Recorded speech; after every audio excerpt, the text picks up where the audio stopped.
ሰላም ጤና ይስጥልን ክብራን ተመልካቾቻችን ከካፋ ቴሌቪዥን የሰዓቱን ዜናዎች ይዘን ቀርበናል። ከዜናዎቹ ጋር ብሩክታይት ብርሃኑ ነኝ። አብራችሁን ቆዩ።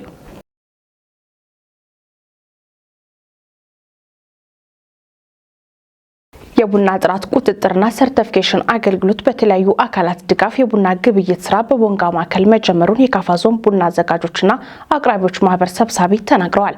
ከዚህ በፊት ከነበረበት ርቀት ቀንሶ በቦንጋ ላይ ስለጀመረ ከዚህ በኋላ ያለምንም እንግልት አስወግተው መሸጥ እንደሚቻል የማህበሩ ሰብሳቢ አቶ ለማ ማሞ ተናግረዋል። አንተነህ ፍቃዱ ያዘጋጀውን ተከታትለን እንመለስ። ቀደም ሲል በካፋ ዞን ውስጥ ሴክስ ተቋቁሞ የነጋዴው ማህበረሰብ በቅርብ ይገለገል ነበር። ከዛ አማራጭ ገበያ ያስፈልጋል ተብሎ ቀጥታ ትስስር ሲደረግ ሴክስ ላይ ግብይቱ በከፍተኛ ደረጃ ይካሄድ የነበረው ጭንቅርቅም ስለነበር ወደ ቀጥታ ትስስር ሄደ። ቀጥታ ትስስር በሚሄድበት ጊዜ የዞኑ ነጋዴዎች ከዚህ እስከ ጅማ 130 ኪሎ ሜትር የማንስ ርቀት ለተጨማሪ ወጪ በመዳረጋቸውና አላስፈላጊ እንግልት ወረፋ ደግሞ ከ15 ቀን ከ20 ቀን በላይ እዛ የተንገላተው ተሽጦም በጊዜው ገንዘቡ ስለማይደርስ በዚህ በጣም መጉላላት ደርሶብን ነበር። አሁን ግን በተመቻቸው ጥሩ ሁኔታ እዚህ ካፋ ላይ የቡና ጥራት ቁጥጥርና ሰርቲፊኬሽን አገልግሎት በዛሬው ዕለት በነጋዴው ማህበር ከፍተኛ ትብብር በክልሉ ቡናና ሻይ በዞኑ አስተዳደር በዞኑ ግብርና እና ቡናና ሻይ እንዲሁም በፌደራል እርዳታ ብዙ ነገሮች ተደርገው ይኸው ለዛሬ ቀን ወቅተን የቡና ግብይት ስራው በይፋ ዛሬ ተጀምሯል። የቦንጋ ምርት ጥራትና ምርመራ ሰርቲፊኬሽን ማዕከል በዋናነት ቀጥታ ትስስር ቡናዎችን በዋናነት ይሰራል። ከዚህ በፊት በአዲስ አበባና ድሬዳዋ ብቻ ይሰጥ ነበረ። የዛሬ ዓመት አካባቢ የኢትዮጵያ ቡናና ሻይ ባለስልጣን በጅማና በአዋሳ አገልግሎቱን ተደራሽ ለማድረግ እንዲከፈት ተደርጓል።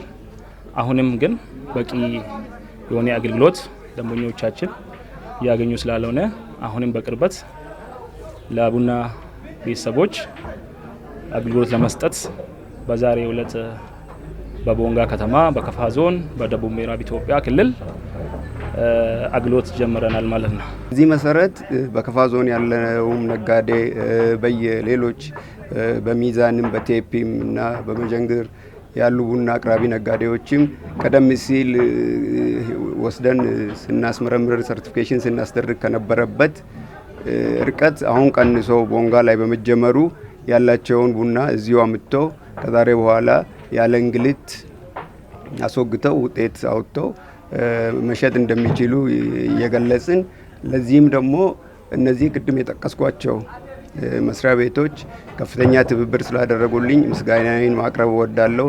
በተጨማሪም የዞኑ ግብርናና ቡናና ሻይ በተለይ ከኛ ጋር ሆኖ ሁሉንም ነገር አድርሶ ለዚህ አበቃ በመሆኑ እጅግ ምስጋናዬን ማቅረብ ፈልጋለሁ። ማዕከሉ እዚህ በመከፈቱ አንደኛ የጊዜን ሁኔታን ጅማ ሄዶ 10 ቀን 7 ቀን ሲቆሙ የነበሩ መኪኖች እዚህ ቦንጋ ላይ ሲሆን ከቴፒና ከሚዛን የሚመጡ መኪኖች በሁለት ቀን ውስጥ አገልግሎት አግኝቶ ወደሚፈልጉት ሁኔታ የሚሄዱበት ሁኔታ ይኖራል። አንደኛ ረጅም ጊዜ የሚቆሙትን የቡና ጥራት ዝናብ ውስጥ ፀሐይ ውስጥ የሚቆሙትን እሱን ይቀንሳል። በኮስት ሁኔታም ደግሞ ለክራይ የሚያወጡትን ረጅም ጊዜ ክራይ የሚያወጡትን ይቀንሳል። ጊዜያቸውን ወጪያቸውን እዚህ ማዕከል ሲከፈት ይሄን ሁሉ ይቀንሳል ማለት ነው። እዚህ ማዕከል ሲከፈት አንዱ ጥቅሙ ብዙ የስራ እድሎችን ይፈጥራል። ምናልባት አሁን መኪና ላይ አይታችሁ ከሆነ ብዙ ወጣቶች ትምህርት ዲግሪያቸውን ጨርሰው ቁጭ ያሉት ልጆችን ወደ ስራ ያስገባል። ሜዞ የምንለውን መኪና አንድ መኪና ጭኖ ሲመጣ ሜዞ ይወጣል። በትክክል ለናሙና እንዲወጣ ተስተካክሎ ሜዞ ላይ ይደራጃሉ። ሸራ ላይ እንደዛውም ይደራጃሉ።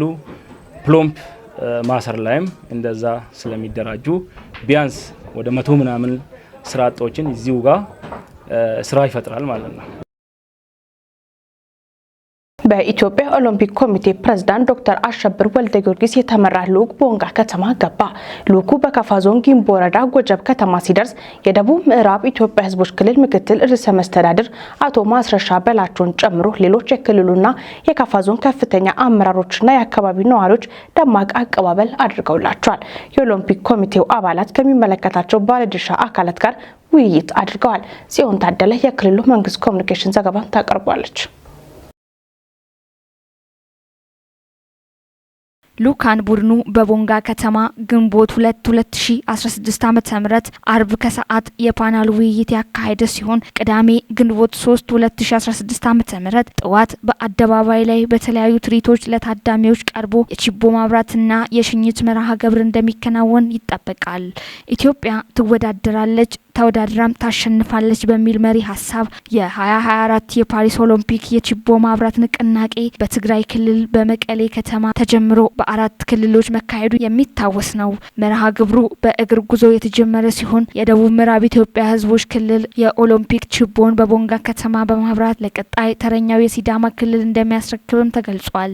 ለእንግዶቹ የእንኳን ደህና መጣችሁ መልእክት ያስተላለፉት የከፋ ዞን ዋና አስተዳዳሪ አቶ እንዳሻው ከበደ መርሃ ግብሩ የክልሉን ገጽታ በጎልህ የሚገነባ እንደሆነ ተናግረዋል። በልኡካን ቡድኑ ውስጥ የኢትዮጵያ አትሌቲክስ ፌዴሬሽን ፕሬዝዳንት ረዳት ኮሚሽነር አትሌት ደራርቱ ቱሉ፣ የኦሎምፒክ ኮሚቴው ስራ አስፈጻሚዎች፣ የ2024 የፓሪስ ኦሎምፒክ ቴክኒክ ኮሚቴ አባላትን ጨምሮ ሌሎች ተጋባዥ እንግዶች ተገኝተውበታል። በቦንጋ ከተማ የሚኖረው መርሃ ግብር የተለያዩ ስፖርታዊ ትርኢቶች እንደሚቀርቡበት ከወጣው መርሃ ግብር ተመላክቷል። በከፍተኛ የትምህርት ተቋማት የሚደረጉ የምርምር ስራዎች የማህበረሰቡን ችግር ፈቺና ዘላቂነት ያለው ሊሆን እንደሚገባ ተገለጸ። ዶክተር ነገሪ ሌንጮን ይህንን ያሉት በቦንጋ ዩኒቨርሲቲ ለ2 ቀናት የሚቆይ 4ኛ ዓመታዊ የምርምር ኮንፈረንስ ባስጀመሩበት ወቅት ነው። ታመነ በየነ ያዘጋጀውን ክፍል ያለው ከአራተኛው ትውልድ ዩኒቨርሲቲዎች መካከል የሆነው የቦንጋ ዩኒቨርሲቲ ከመደበኛው የመማር ማስተማር ስራ ባለፈ በርካታ የምርምር ስራዎችን እያከናወነ ነው። ዩኒቨርሲቲው እያከናወናቸው ያሉትን የምርምር ስራዎች መነሻ በማድረግም ሀገራዊውን 4ኛው ዓመታዊ የምርምር ኮንፈረንስ በቦንጋ ከተማ እያካሄደ ነው። ኮንፈረንሱን አስመልክቶ የቦንጋ ዩኒቨርሲቲ ፕሬዝዳንት ዶክተር ጴጥሮስ ወልደ ጊዮርጊስ ማብራሪያ ሰጥተዋል። የዛሬ ኮንፈረንስ ዓላማው ምርምርን ቋሚና ቀጣይነት ላለው እድገት በሚል አርዕስት የተዘጋጀ ነው።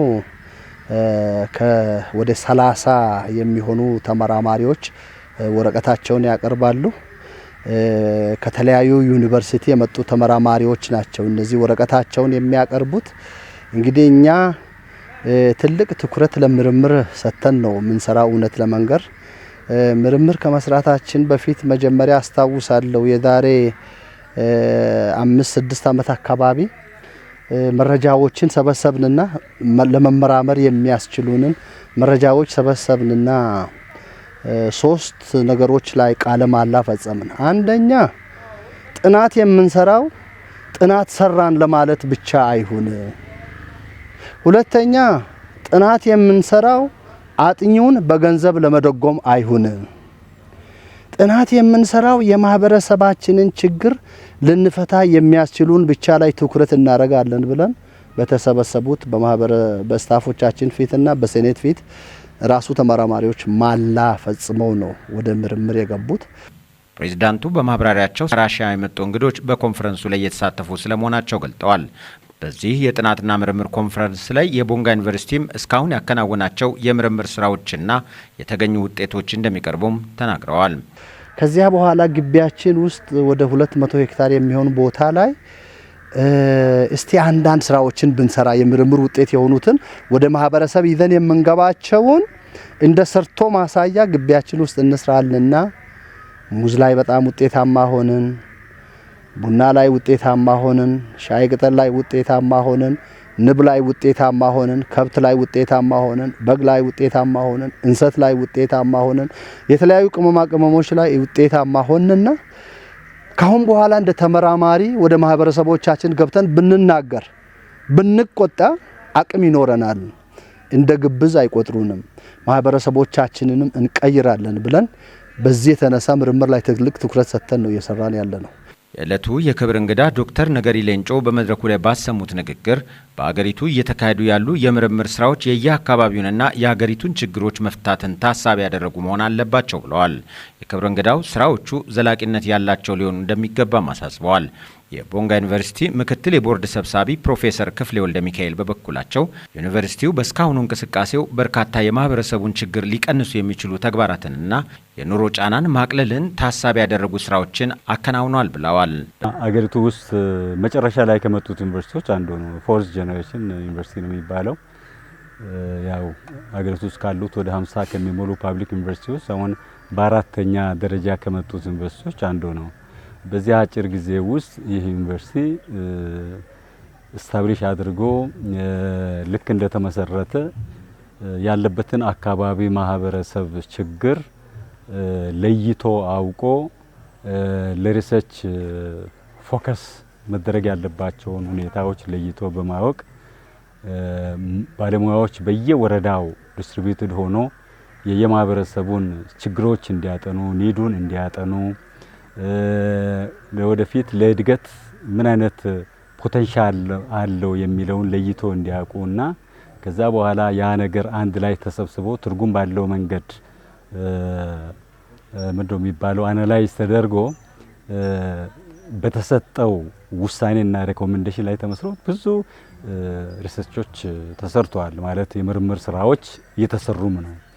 እንግዲህ ዩኒቨርሲቲው ሲመሰረት እንደ ራዕይ አድርጎ የተነሳው ይሄንን ዩኒቨርሲቲ ወይ ቦንጋን ዩኒቨርሲቲ አፍሪካ ውስጥ ካሉት ዩኒቨርሲቲዎች በተፈጥሮ ሀብት አጠቃቀምና አያያዝ ቀዳሚ ዩኒቨርሲቲ ያደርጋለሁ ብሎ በተነሳው መሰረት እውነት ለመናገር በተፈጥሮ ሀብት አካባቢ የተሰሩ ስራዎች የምርምር ውጤቶች አሁን ባለንበት ሰዓት 17 የተለያዩ በዚህ በተፈጥሮ ሀብት ዙሪያ የተሰሩ ፕሮፖዛሎችና የተሰሩ ፕሮጀክቶች በመካሄድ ላይ ባሉበት ጊዜ ነው ያለነውና አንዱ ይሄ ነው። በተለይም ዩኒቨርሲቲው ራሱን ለመቻል እየሄደባቸው ያሉ ርቀቶች የሚያስመሰግነው ስለመሆኑም ፕሮፌሰር ክፍሌ አውስተዋል።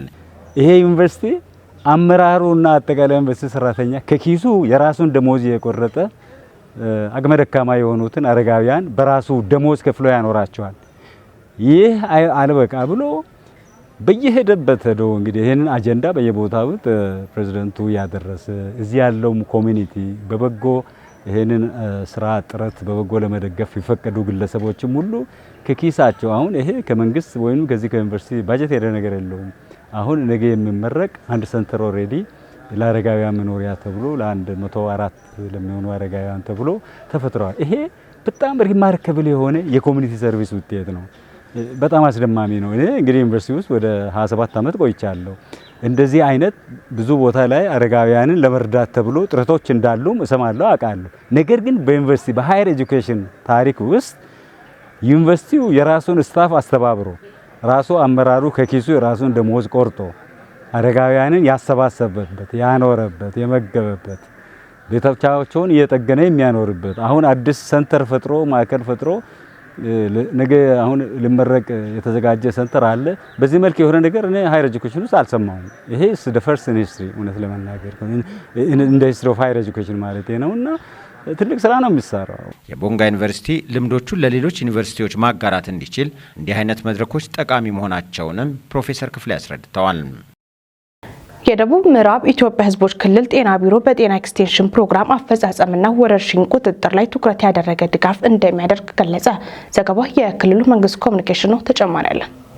የክልሉ ጤና ቢሮ ኃላፊ አቶ ኢብራሂም ተማም የድጋፍ ስራ ለሚሰሩ የቢሮ አመራሮችና ባለሙያዎች ኦሪየንቴሽን ሲሰጡ እንደገለጹት የጤና ኤክስቴንሽን ፕሮግራም አተገባበርን በማጠናከርና ስራው በተቀጣጠለ አኳኋን እንዲሰራ በክልሉ በ3 ክላስተር ከተሞች የጤና ኤክስቴንሽን ባለሙያዎች ግምገማ ነክ ስልጠና ተሰጥቷቸው ወደ ስራ መግባታቸውን አስታውሰው ከስልጠና በኋላ በጤና ኤክስቴንሽን ፕሮግራም በውይይቱ በተግባባናቸውና በቀጣይ ቀሪ ወራት ከተቀመጡ ግቦች አንጻር የመጡ ለውጦችና ማነቆዎችን ለይቶ በመደገፍ ውጤታማ ስራ እንዲሰራ አቅጣጫ ማስቀመጥ ከድጋፍ ቡድኑ አባላት ይጠበቃል ብለዋል። የመድኃኒትና የግብዓት እጥረት ለማቃለል መንግስት የሚልካቸው ግብዓቶችና መድኃኒቶች ብክነት እንዳይገጥማቸው የተዘረጉ የአሰራር ስርዓት በተገቢ መፈጸማቸው በድጋፋዊ ክትትል እስከ ጤና ኬላ ድረስ ትኩረት የሚሰጠው ጉዳይ እንደሆነም አቶ ኢብራሂም ገልጸዋል። ለተገልጋዮች የተሳለጠ የጤና አገልግሎት ለመስጠት እንዲቻል የጤና ጣቢያና የጤና ኬላዎች ትስስር ወሳኝ በመሆኑ ይህንን አገልግሎት አሰጣጥ ለማጠናከር የተዘረጉ የአሰራር ስርዓቶች መፈተሽ ይገባል ብለዋል።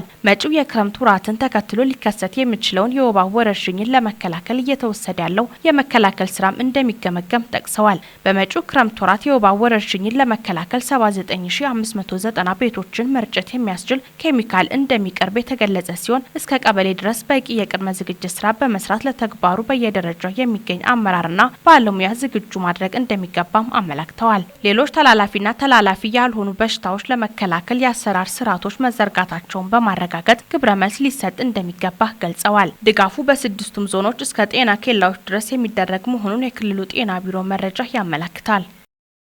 በደቡብ ምዕራብ ኢትዮጵያ ህዝቦች ክልላዊ መንግስት ባለፉት 2 ዓመታት ከ160 በላይ ትላልቅ የግብርና ኢንቨስትመንት አልሚዎች እንደተሰማሩ ተገለጸ። ዘገባው የኢትዮጵያ ዜና አገልግሎት ነው። ሳሙኤል ቆጭቶ በጠቅላይ ሚኒስትር አብይ አህመድ ተነሳሽነት የተገነቡት የቱሪስት መዳረሻዎች የአካባቢው ሆቴልና ቱሪዝም አገልግሎት ኢንቨስትመንት እንዲነቃቃ በር መክፈታቸውን ተናግረዋል። ርዕሰ መስተዳድሩ ክልሉ ከተመሰረተ ወዲህ በ2 ዓመታት ውስጥ የተከናወኑ የሰላምና ልማት ስራዎችን አብራርተዋል። የደቡብ ምዕራብ ኢትዮጵያ ህዝቦች ክልል ለኢንቨስትመንት ምቹ ሰፊ የአምራች ኃይልና እምቅ የጥሬ ዕቃ አቅም ያለው ስለመሆኑም አንስተዋል። ክልሉ ከምስረታ ጀምሮ የውጭና የሀገር ውስጥ ባለሀብቶችን ለመሳብ ልዩ የኢንቨስትመንት ፓኬጅ ቀርጾ ሲያስተዋውቅ መቆየቱን አንስተዋል። በዚህም በተለይ በግብርናው ዘርፍ ክልሉ ያለውን ጸጋ አልምቶ ለመጠቀም ከ160 በላይ ትላልቅ የግብርና ኢንቨስትመንት አልሚዎች ወደ ስራ መግባታቸውን ተናግረዋል። በግብርናው መስክ ከተሰማሩ ኢንቨስተሮች መካከል ምርት ማቅረብ የጀመሩና ስራ ለመጀመር ዝግጅት ያጠናቀቁ የሚገኙ መኖራቸውንም ጠቁመዋል። ርዕሰ መስተዳድሩ አክለውም ክልሉ በተለይ ቡናና ኢንሰትን ጨምሮ አቮካዶ፣ ቅመማ ቅመምና የሻይ ምርቶችን ወደ ውጭ ለመላክ በርካታ ባለሀብቶችን በማሰማራት ላይ ነው ብለዋል። በክልሉ የነበሩ የጸጥታ ስጋቶችን ሙሉ ለሙሉ በመቅረፍ የማዕድን ዘርፉን ለማነቃቃት ስራ መስራቱንም ርዕሰ መስተዳድሩ አክለዋል። በዚህም በተለይ በወርቅና በድንጋይ ከሰል ማምረት ዘርፍ ባለሀብቶች የተሰማሩ መሆኑን ጠቅሰው የብረት ማዕድን ፍለጋ ላይ መሰማራት የሚፈልጉ ባለሀብቶች ስለመኖራቸውም አንስተዋል። በሌላ በኩል ክልሉ በርካታ ተፈጥሯዊ የመስህብ ስፍራዎች ያሉት መሆኑን ጠቅሰው በጠቅላይ ሚኒስትር አብይ አህመድ የተገነቡ ሎጅና ሪዞርቶች ለክልሉ ቱሪዝም መጠናከር ጉልህ ሚና የተጫወቱ ናቸው ብለዋል።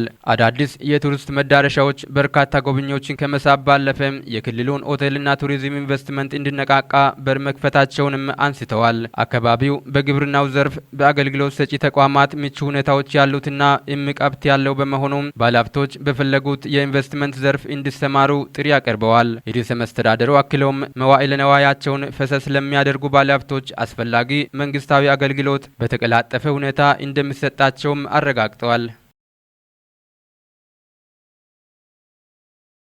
ከውጭ ወዳገኘናቸው ዘገባዎቻችን ተሻገርን። የእስራኤሉ ጠቅላይ ሚኒስትር የጦር መሳሪያ ድጋፍ ከቆመ በጥፍራችንም ቢሆን እንዋጋለን አሉ። አሜሪካ እስራኤል ራፋን ከወረረች ወደ እስራኤል ቦምብ አንልክም ማለቷ ይታወቃል። ኔታንያሁ የአሜሪካን ማስጠንቀቂያ ተከትሎ እስራኤል ብቻዋን መቆም ትችላለች ብሏል። ዘገባው የአልአይን ነው። ሰለሞን ተሰማ The UN warns that it only has enough aid for Gaza to last one day. የእስራኤሉ ጠቅላይ ሚኒስትር ቤንያሚን ኔታንያሁ አሜሪካ ጦር መሳሪያ ድጋፍ ካቋረጠች በጥፍራችንም ቢሆን እንዋጋለን እንጂ ወደ ኋላ እንመለስም አሉ። አሜሪካ የእስራኤል ጦር ወደ ራፋህ ገብቶ ጥቃት ከከፈተ ቀጣይ እርምጃዎችን ወስዳለሁ ስትል ማስጠንቀቋ ይታወሳል። ፕሬዝዳንት ጆ ባይደን አሜሪካ ለእስራኤል ቦምብ እንደማትልክና እስራኤል ጦሯን በርካታ ስደተኞች ወደ ተጠለሉባት ራፋህ ከላከች ተጨማሪ እርምጃዎች ሊወሰድ እንደሚችሉ አስታውቀዋል። የእስራኤል ጠቅላይ ሚኒስትር ቤንያሚን ኔታንያሁ ወደ ራፋህ እንዳንገባ የሚከለክለን አካል የለም ያሉ ሲሆን እስራኤል ውጊያውን እንደምትቀጥልበትም ተናግረዋል።